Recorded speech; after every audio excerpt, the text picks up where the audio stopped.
আসসালামু আলাইকুম রহমতুল্লাহি ওবরাকাতুহু। দেশে কিংবা প্রবাসে যে যেখান থেকে দেখছেন আন্তরিক মুবারকবাদ এবং ধন্যবাদ জানিয়ে শুরু করছি আজকের ভিডিও। প্রিয় দর্শক, আজকে আমি আপনাদেরকে নিয়ে মশক করব সূরাতুল ইখলাস। সহি শুদ্ধ করে শব্দে শব্দে ভেঙে ভেঙে অতি সহজেই সূরাতুল ইখলাস মুখস্থ করতে অবশ্যই ভিডিওটি শেষ পর্যন্ত দেখবেন। তো চলুন শুরু করে দিই।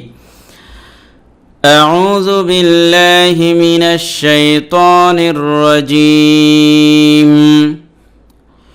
بسم الله الرحمن الرحيم قل هو الله أحد قل هو الله أحد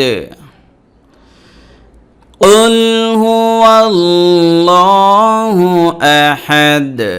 এটা বড় কাফ কুল, এটা কুল না, কুল হয়ে গেলে অর্থ বিকৃত হয়ে যাবে। কুল হুয়াল্লাহু আহাদ।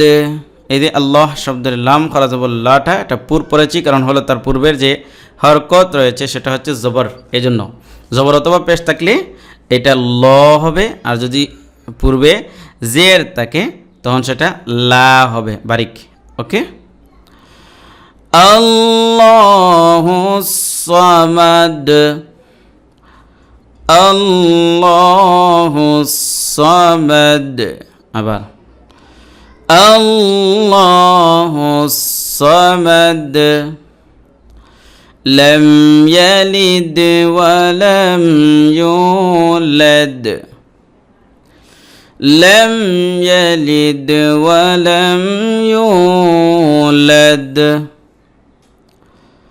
لم يلد ولم يولد ولم يولد يولد يونا يونا لم يلد ولم يولد